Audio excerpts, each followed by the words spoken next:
Well, thank you, David. It's very nice to be here.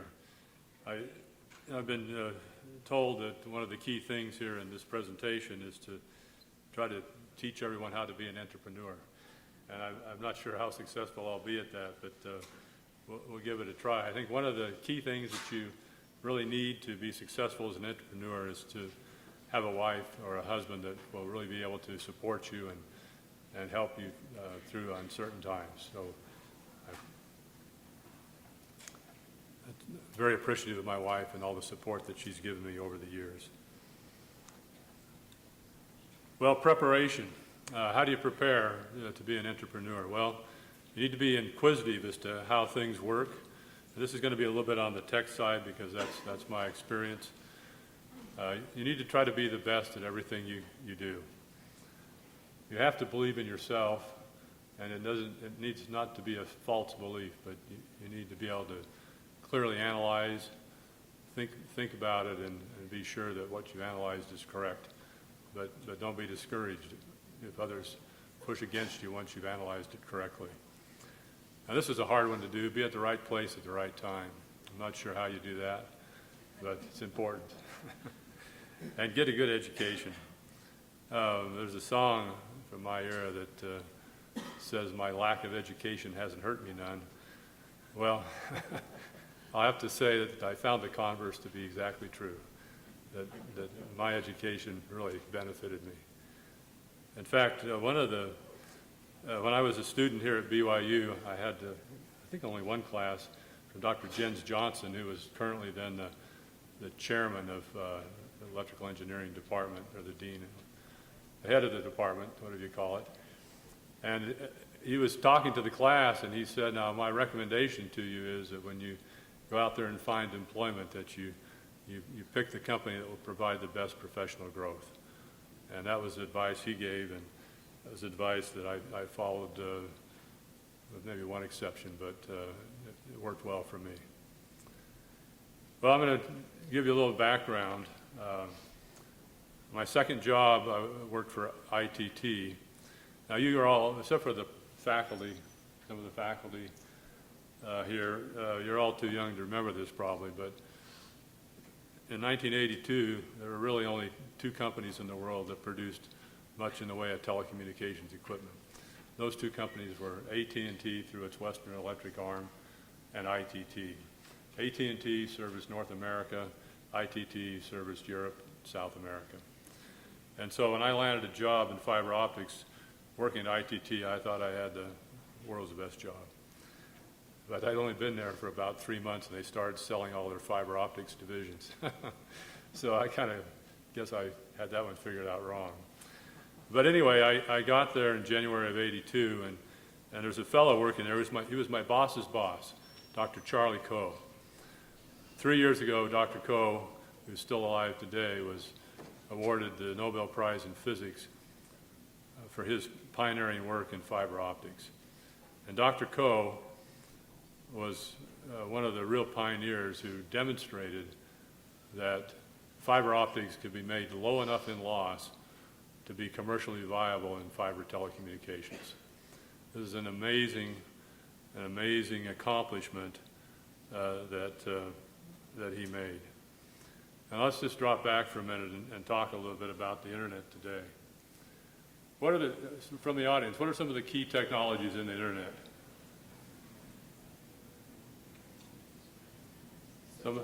What? Search engines, a computer. Okay, what else? Well, of course, what I'm fishing for is the telecommunications backbone. If optical amplifiers were all turned off today, you would have nothing in the way of the internet. It wouldn't exist. There'd be nothing there.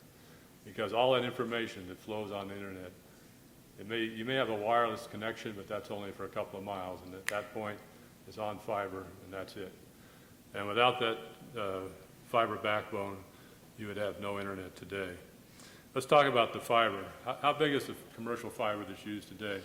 Well, reach over there to the guy sitting next to you or the girl, pull off one of her hairs and look at that. That thing is 125 microns in diameter approximately.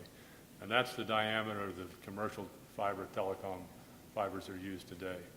What's more incredible is that tiny piece of glass the part that carries the information, if you look at the cross-section of that, less than 1% of that cross-section is what carries information.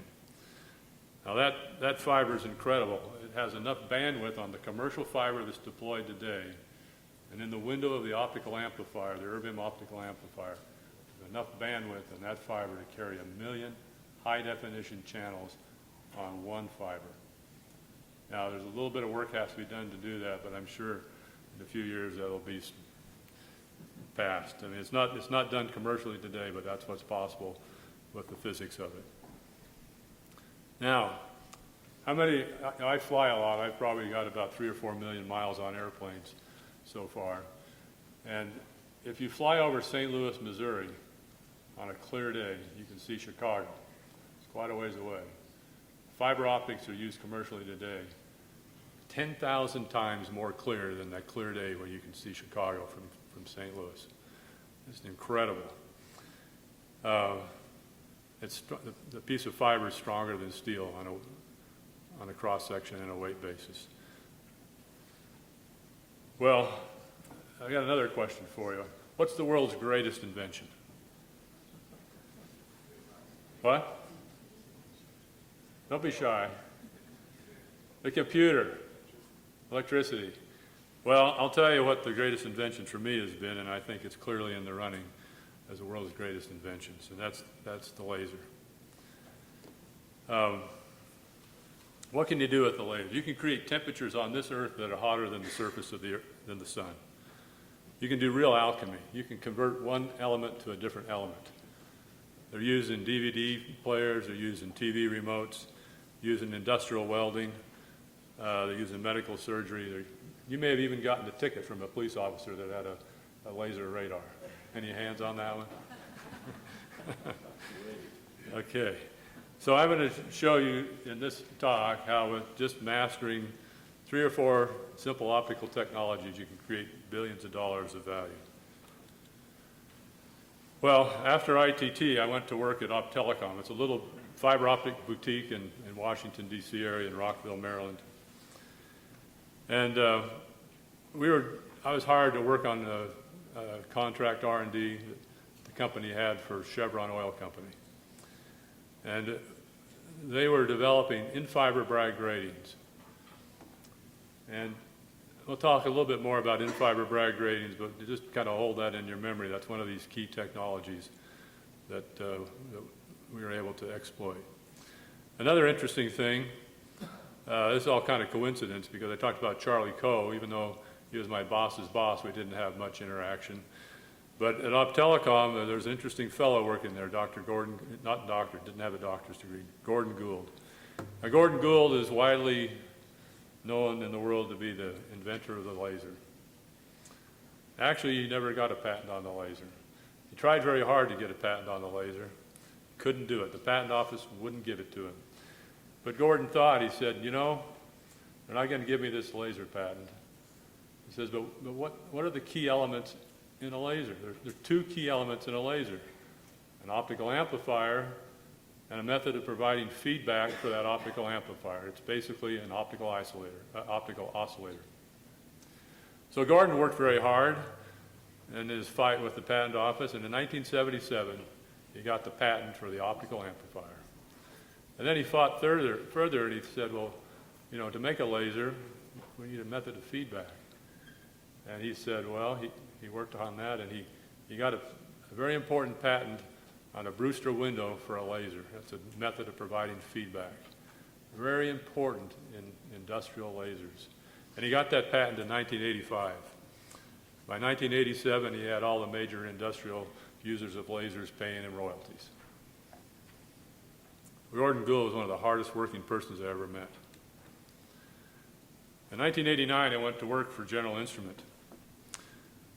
I got hired at General Instrument to develop optical amplifiers.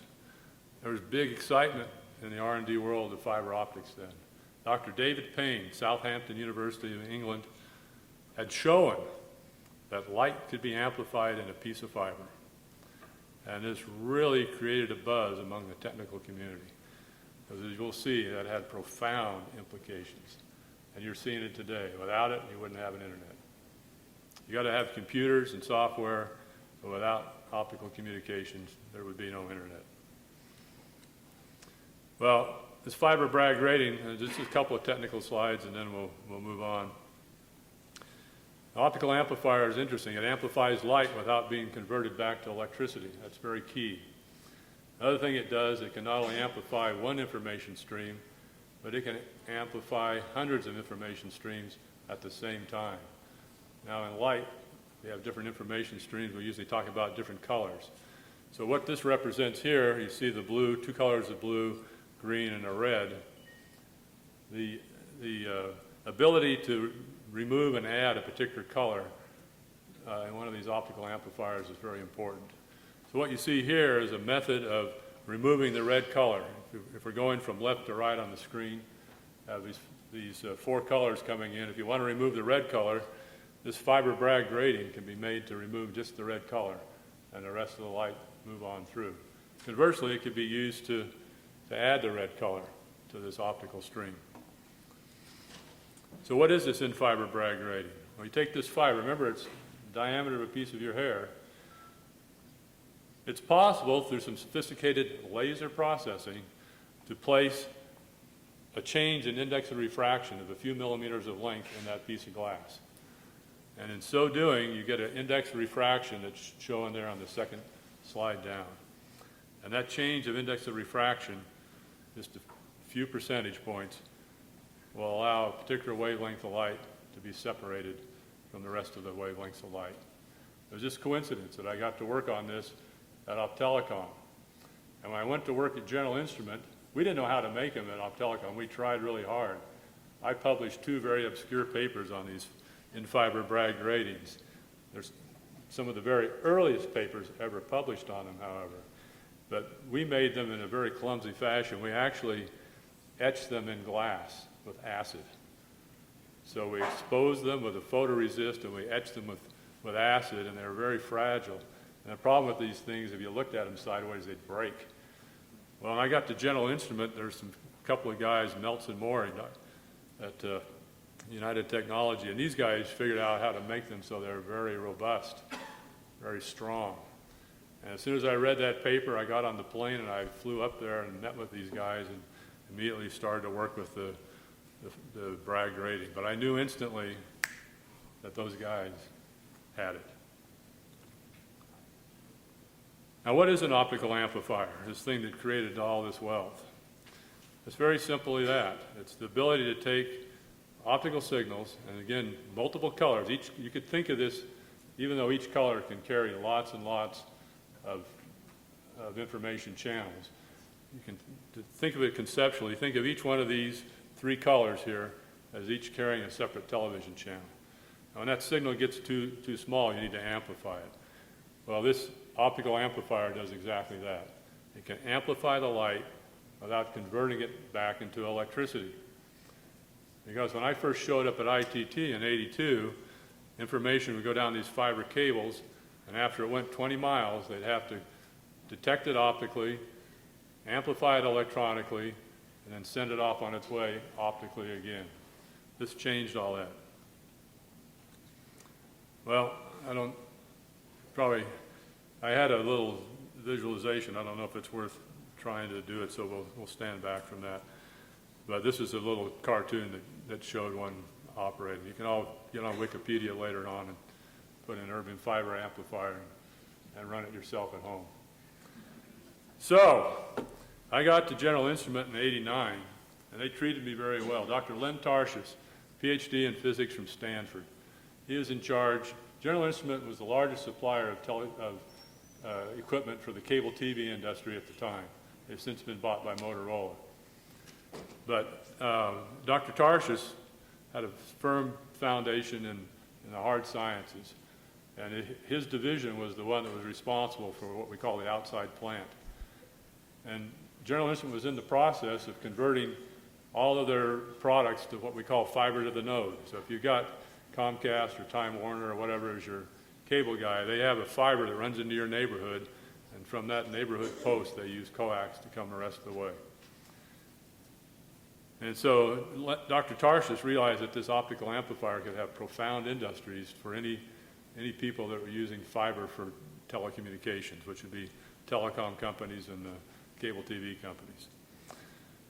So '89, I showed up there and we started to develop this technology for the cable industry. In 1991, I was privileged to go to the European Conference on Optical Communications. It was in Amsterdam that year. And we had the conference, one night in the conference, they have the banquet, the conference banquet. And the banquet was being held on boats that were plying the canals of Amsterdam. And it was a restaurant on a boat. And I happened to sit right across the table from the head of marketing from Nortel. I don't know how many remember Nortel. At the peak of the telecom bubble, Nortel was the largest telecom equipment provider in the whole world.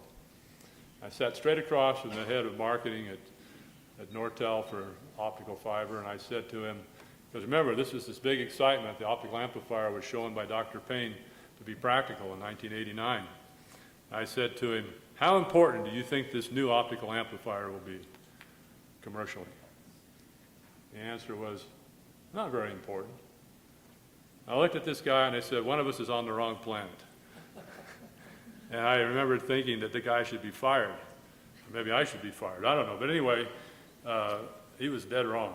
And today, Nortel, through a series of missteps, was bankrupt and gone. Well, in the summer of '92, General Instrument went through what's known as a leverage buyout. General Instrument was a public company, and Forsman and Little did a deal with the management, and they made a tender offer for all the outstanding stock of General Instrument, and the shareholders voted on it and accepted it. And there we go. We're no longer a public company, we're a private company again. Well, I had a group of about 30 engineers and techs that were working for me, developing this technology. And there started being layoffs in the company to save money. Forsman and Little was wanting to save money. So I had a first layoff, and I lost 10 people. Had another layoff, and I lost another handful of people. This is not looking so good. And in October of '92, my boss's boss called me into his office. I had never been into his office before. And I kind of had an inkling what might be going on here since my group was being cut. A lot of layoffs were happening in the company. And this guy's name was Vivek Raghavan. He said, Dave, he said, we're going to terminate your programs. And he said, you got two choices here. He says, we're going to put you working on radio frequency amplifiers for cable TV, or we're going to lay you off. And I wasn't totally surprised since things had been happening. But I was ready, and I said, well, why don't you lay me off and license the technologies that I've developed for General Instrument, and I'll form a company and exploit those technologies. And he was kind of taken aback because the rest of the people he'd been laying off that day probably didn't make that request. And he stopped and he thought about it for a minute, and he said, well, I'll push that up to management and we'll consider it. Well, for Christmas that year they laid me off. And but in April they gave me the license. That was fantastic. Well, in '93 then I had a hunting license to raise money. I had no idea how to do it. So I started talking to companies, Hewlett-Packard, a bunch of other companies that should have had an interest or even said in the press that they were interested in this optical fiber technology, particularly with optical amplifiers. And after about 8 or 9 months, I was getting nowhere. And I thought, this is not working. And I hadn't approached any venture capitalists because I was afraid of those guys. You heard how they were vultures, they were mean, they'd steal your money, they'd take over your company, all these bad things. One of the first guys I talked to at the venture capital community told me, you can't amplify light, what are you talking about? He said, that's crazy. Well, in fall of '93, I met Dr. John Bailey. He's had a PhD in electrical engineering. He's worked at Seven Rosen Venture Capital out of Dallas, Texas. And John, he looked at this and he said, that's quite interesting. And then he went down to the library and he spent a couple of days reading the IEEE literature on optical amplifiers. Now, General Instruments is actually very good to me. They kept my laboratory I had set up and developed intact, and hardly any equipment leaked out of there, which is kind of surprising because I thought that would probably be cannibalized quickly. And even kept my key technician was still available. And they let me use that to show investors of what had been developed. And they only gave me 18 months to raise the money. Anyway, Dr. Bayless came to the lab and I showed him the things, and he was very different than the rest of them. Anyway, but he didn't give us the money right away. He did what he called incubate the technology. It was also keeping the technology off the market so we wouldn't go out and talk to others. But anyway, in February of '94, I went to the Optical Communications Conference, and that's the world's biggest technical telecom conference for optical communication. And there they were. It was in the time period when AT&T and Lucent were starting to separate, because it was one big company, but then they separated into the service company, into the equipment arm. This guy, I think his name was Trent. And I have to look. I can still see his face. I know the guy pretty well, but I can't think of his name exactly. He was the project manager for their product. And show here in January '94, we defined the product that we were going to build. It was the identical product, and he talked about it at this conference. And he outlined it. And I have been out of the technical area of fiber telecom for about 5 years now. But at that point in time, they were very open. They told exactly what they were going to do. They were such a big monopoly, I guess it didn't matter. They just detailed it was exactly the same product and functionality, a few different things in the spec. And then he concluded his talk, and he said, the train has left the station. And so here I am sitting here with just a hope and a prayer and a little bit of money, but no real money, and having decided to do exactly the same thing that AT&T Lucent were doing. Well, a couple of months later, we finally got our first round of financing, $3 million. It eventually took $40 million to get all the venture rounds complete and to become public. And in February of 1997, we went public. Well, what does this stuff look like? This is it's not a very good picture, but it's, unfortunately I didn't save the best pictures, but this is what the original Ciena product looked like. If you look at, this is bi-directional, so you got on the ends of the pictures, the left and the right, you put signals in, and then the signal goes to the other end. So this is getting information from point A to point B, and in two directions. So what you have here in this rack, if you look at the left, we'll just talk about the signal going from left to right. Well, just remember that the one going from right to left does exactly the same thing. Different information, of course. So the top part of that rack is power supplies and little computers and stuff, but the real business end are the two bottom racks. Those are six, there's two racks, 8 channels each, in each direction, and that's where the information is placed in an electrical form. It's turned into optics, and it then transfers 400 miles and come out the other end. So that's the product. That's actually a photograph of the original product. Now, how was this product used, and why did it have value? So this is a little bit busy, but it will illustrate the point. So prior to commercialization of optical amplifiers for terrestrial, this is land-based. If you wanted to send 16 channels of 2.5 gigabits of data, and that's old technology, because now we're talking here about 1997. Where it's one on the left here, that's a transmitter, and it's 2.5 gigabits. And it would go 20 miles, and it had to be converted into an electrical form, amplified electrically, and relaunched. And so on and so forth until it finished that 400-mile trek. Now there are huts every 20 miles.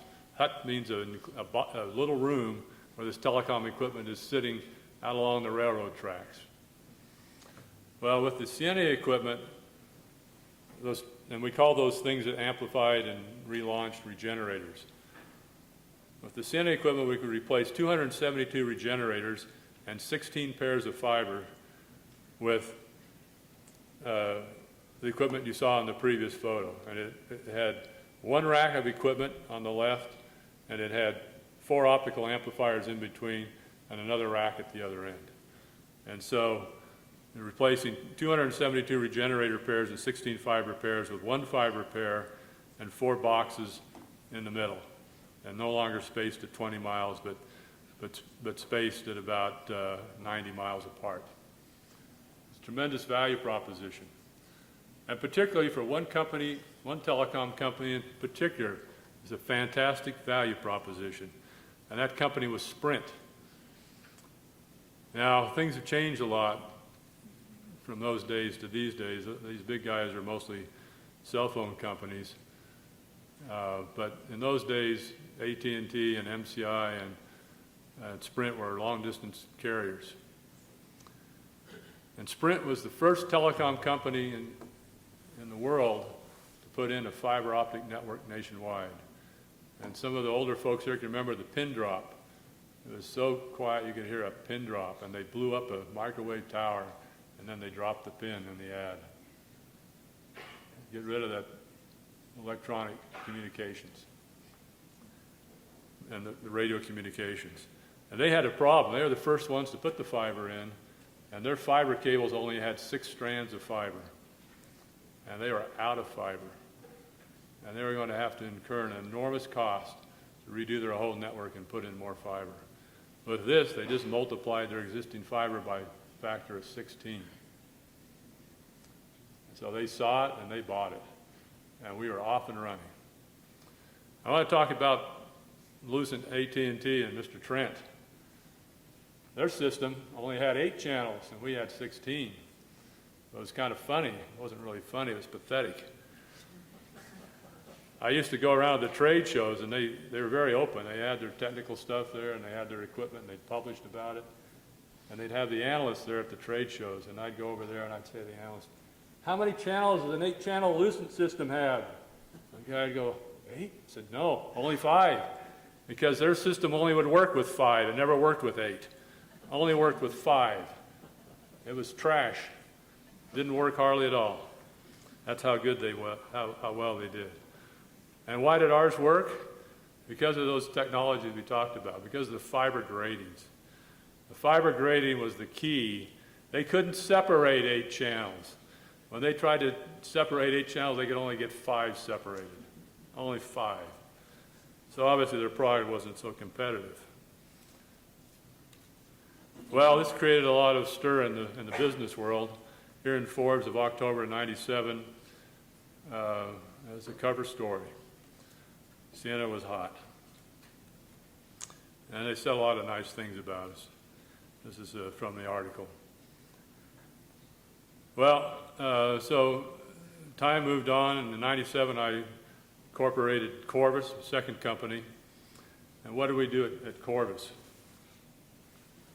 Well, we'd seen the first change and the value proposition of moving from 272 regenerators to 4 microwave-sized boxes, and saved all the fiber. And this top map shows how networks were being built with the Ciena equipment. And what we did for the first time in terrestrial-based networks is we moved to the bottom map. And instead of being able to go 400 miles without changing to the electrical domain, we were able to go to about 2,400 miles without any optical to electrical conversion. Huge change. So basically what that meant, that you could put an optical signal in anywhere in the major cities in the United States and send it to another major city without ever converting the electronic domain. We're the first company to commercialize what's known as ultra-long haul, and we used erbium amplifiers, but we also used another type of amplifier called the Ramon Amplifier. Now the Ramon Amplifier has some interesting properties compared to erbium that are quite superior, and one of them is it has much more bandwidth. And another one that's very important is that if an amplifier fails, it doesn't go dark. So if you had an erbium amplifier that failed and went dark, it would stop all the data. But with a Ramon amplifier, If it goes dark, you just lose the amplification, but it still works fine. Still passes the signal. The second thing we did at Corvus was we moved away from electronic switches. If you look at this top map, the big orange boxes, the reddish orange boxes are electronic switches. So in order to move a signal from New York down to LA, it had to go through these electronic switches. But with the Corvus system, the little round things were optical switches. And we could route that signal through that optical switch with never converting it to electricity. And so we could route a signal from, say, Atlanta to Los Angeles and never go through an electronic switch. So these are two very key changes in long-distance telecom.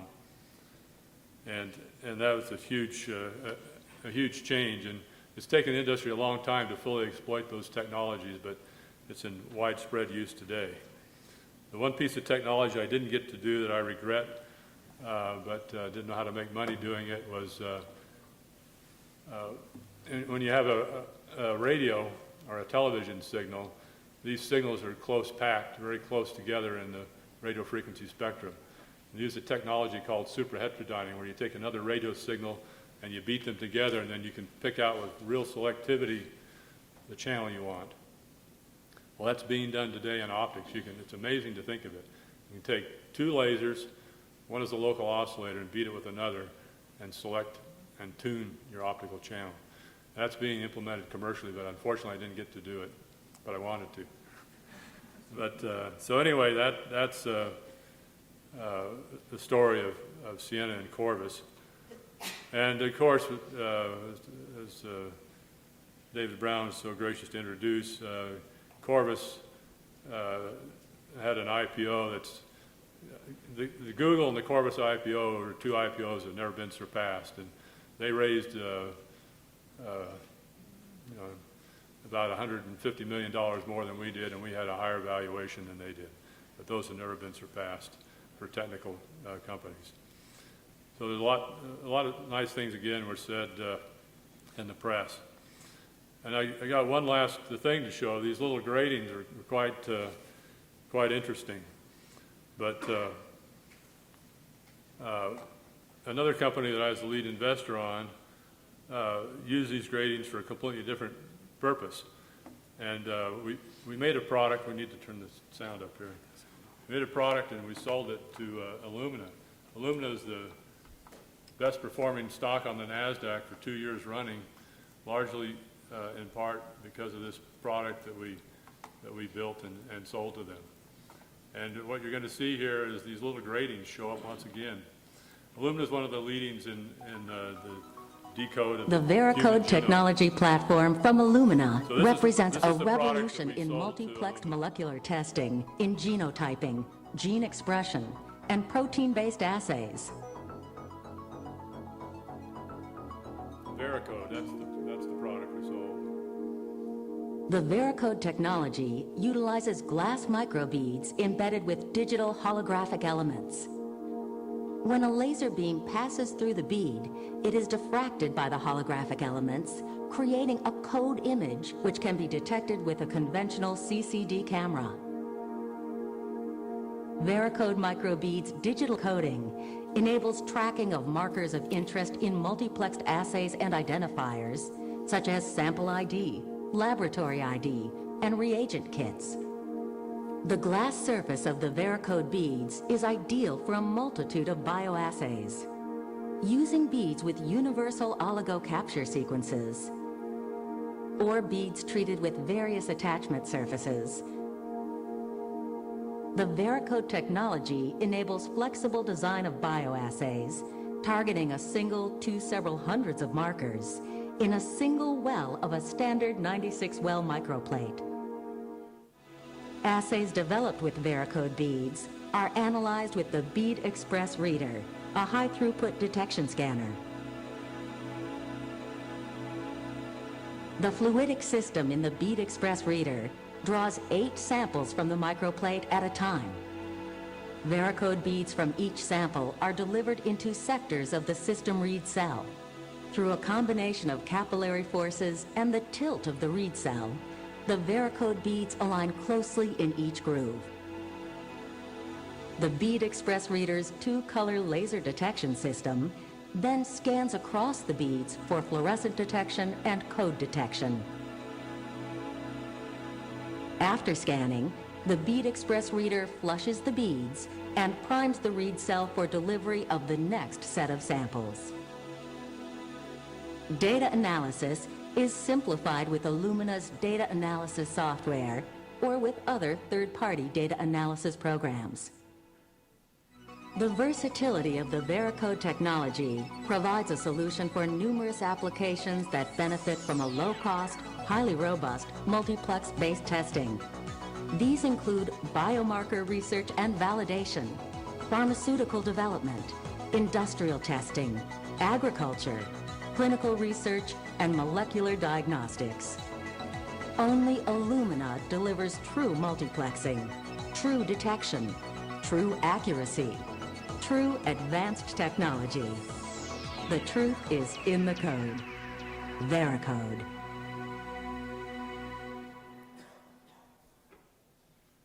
Well, these little glass beads are the exact same technology we used in the fiber gratings at Ciena. And basically, Illumina is one of the leading biotech companies. They're in La Jolla, California. And they're able to take these little beads and you put a grating on there that's responsive to a particular color of light, and then you coat it with a biologically active goop, and it gloms on to a gene, and they can tell exactly where the gene is in the genome. So these little gratings turn out to be quite interesting. Well, that's the story. There's a few questions on here that didn't get answered explicitly, but one of them is, how do you attract and retain top talent? There's kind of two parts to that question. If you're going to be successful, you got to hire the best people. And one of the things you have to look out for in any business is there's some people who never want to hire anybody smarter than them because they're worried about their job, I guess, or being shown up. But if you got people like that in your organization, you're probably doomed. You got to hire good people. You got to hire the best people you can hire, and you've got to provide the leadership to those people and move it forward. So I guess we can entertain a couple of questions here, or are we out of time? We've got about 4 minutes. We could ask a few questions, and then we'll have much more time upstairs, and that's when we'll get into the meat of the questions that I think are going to be really important.